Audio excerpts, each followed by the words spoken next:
अस्सलामुअलैकुम दोस्तों और साथियों, उम्मीद है आप लोग खैरियत से होंगे। आज हम इस वीडियो में एक अहम इशू पे बात करेंगे जिसका ताल्लुक कोरोना की बीमारी से लड़ने से है। अभी तक हम बार बार ये बात कर चुके हैं कि तकरीबन 50% के करीब ऐसे लोग हैं जिनको जब कोरोना का हमला होता है तो उनको कुछ अलामात भी ज़ाहिर नहीं होती, और इसकी बुनियादी वजह यह है कि उनका इम्यून सिस्टम या मदाफ़ियती निज़ाम इतना मजबूत होता है कि वो वायरस को मार भगाता है।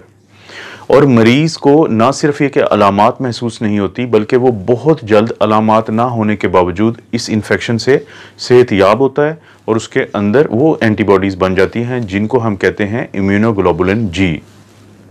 और इसी तरह वो तमाम लोग जिनको अलामात आती भी हैं, उनमें भी 80% वो लोग होते हैं जिनमें इंतहाई हल्की अलामात आती हैं। उसकी बुनियादी वजह भी ये होती है कि उनका इम्यून सिस्टम इस हद तक मजबूत होता है कि वो इस वायरस को मार भगाता है, क्योंकि हमारा मदाफ़ियती निज़ाम या हमारा इम्यून सिस्टम बिल्कुल एक आर्मी की तरह एक्ट करता है। अगर ये आर्मी बहुत स्ट्रॉन्ग है तो ये दुश्मन को बहुत कम वक्त में बहुत शिद्दत के साथ मार के भगा देगी। लेकिन अगर हमारा इम्यून सिस्टम किसी भी वजह से कमज़ोर है तो ये जंग, जो कि हमारी आर्मी यानी इम्यून सिस्टम और दुश्मन यानी कोरोना वायरस के दरमियान शुरू होती है, ये इतनी फैलती है कि ये हमारे अपने जिस्म को नुकसान पहुंचाती है। तो अब सवाल ये पैदा होता है कि अगर इम्यून सिस्टम या मदाफ़ियती निज़ाम की इतनी ज़्यादा अहमियत है तो हम अपनी ज़िंदगी में क्या वो कुछ तब्दीलियाँ ला सकते हैं जिसकी वजह से हमारा इम्यून सिस्टम या मदाफ़ियती निज़ाम ज़्यादा मजबूत हो जाए। और वो क्या चीज़ें हैं जो ना करने से हमारा इम्यून सिस्टम की कमज़ोरी कम से कम हो सकती है और वो मजबूती में तब्दील हो सकती है। इसमें कुछ खुराक शामिल है, जिसमें कि फल हैं, जिसमें हमारे खाने शामिल हैं, इसमें हमारी कुछ ज़िंदगी में आने वाली कुछ तब्दीलियाँ शामिल हैं। तो सबसे पहले हम बात करेंगे उन फ्रूट्स की, उन फलों की जिनको खाने की वजह से और जिनको अपनी खुराक में बढ़ाने की वजह से हमारा मुदाफ़ियती निज़ाम मजबूत होता है।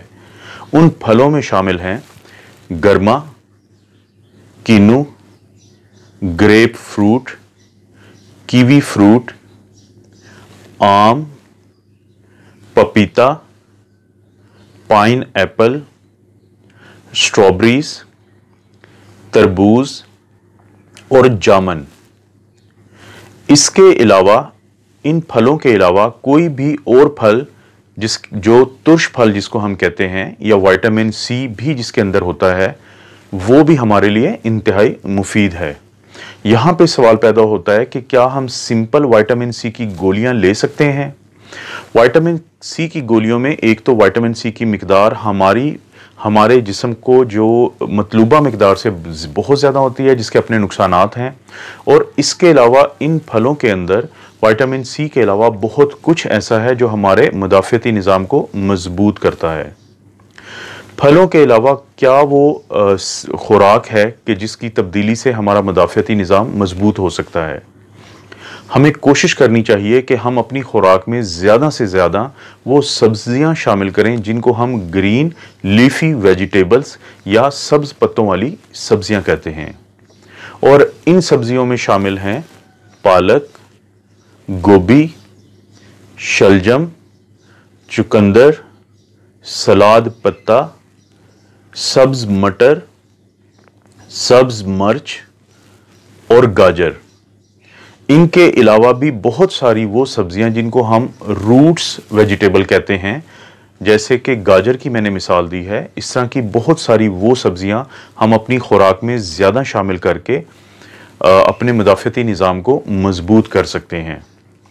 इन सब्जियों के साथ साथ हम मज़ीद कुछ ऐसी चीज़ें भी ले सकते हैं जैसे कि अदरक, लौंग, लहसुन, हल्दी, शहद, लीमू का रस। ये वो तमाम चीज़ें हैं जो अगर हमारी खुराक में शामिल हैं तो इस बात के बहुत अमकानात हैं कि हमारा मुदाफ़ियती निज़ाम मजबूत से मजबूत तर होगा।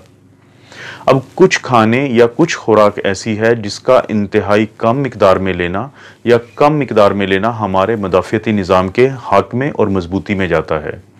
जैसे हमें बहुत ज़्यादा मटन और बीफ आजकल के दिनों में नहीं लेना चाहिए। हमें फ़िश और चिकन, ख़ास तौर पे फ़िश हम हस्बे ज़रूरत ले सकते हैं। हमें वो तमाम खाने जिनके अंदर फैट्स और ऑयल और स्पाइसेस यानी मसाला बहुत ज़्यादा होता है, जैसा कि बर्गर और पिज़्ज़ा, वो कम मिकदार में लेना चाहिए। ग्रीन टी हमारे लिए बहुत मुनासिब होगी और मुदाफ़ती निज़ाम को बढ़ाएगी। इसके अलावा अपनी ज़िंदगी में हम थोड़ी सी तब्दीलियाँ ला के अपने मुदाफ़ती निज़ाम को बहुत मजबूत कर सकते हैं। जैसे कि हमें कम अज़ कम रोज़ाना 30 मिनट की वॉक करनी चाहिए। हमें कम अज़ कम रोज़ाना 7 घंटे सोना चाहिए। हमारे सोने का टाइम और हमारे उठने का टाइम कोशिश करें कि एक ही हो। जैसे कि अगर आप एक रात को 10 बजे रात को सोए हैं या 12 बजे सोए हैं, तो आप कोशिश करें उसी टाइम के अराउंड आप सोया करें। और उसके बाद 7 घंटे की नींद कम अज़ कम कोशिश करें कि पूरी हो, क्योंकि इससे आपका मुदाफ़ती निज़ाम बहुत तक़वियत पाता है। और इसके अलावा आपने अपने खाने की रूटीन को भी ऐसे रखना है कि उसकी टाइमिंग तकरीबन एक ही हो हर रोज़ की बुनियाद पे। और इस टाइमिंग के अंदर आपने कोशिश करनी है कि अपने खाने को चबा कर खाएं और कम खाएं और बार बार खाएं। लेकिन क्योंकि आगे इंशाल्लाह रमज़ान शुरू होने लगा है, तो हम अपनी तरतीब को रमज़ान के हिसाब से भी कर सकते हैं। और आप कोशिश करें कि हाई फाइबर डाइट लें, जिसमें रोटी तो शामिल है लेकिन नान और जंक फूड्स जिनको हम कहते हैं, यानी वो सारे खाने जो हम बाज़ारों से और तली हुई चीज़ें खाते हैं, वो हमें कम से कम लेनी है। और एक सबसे अहम बात, साइंस ने ये साबित किया है कि जब आप स्ट्रेस में जाएंगे, जब आप टेंशन में जाएंगे, तो आपके जिस्म में एक हार्मोन रिलीज़ होता है जिसको हम कहते हैं एड्रीनालिन।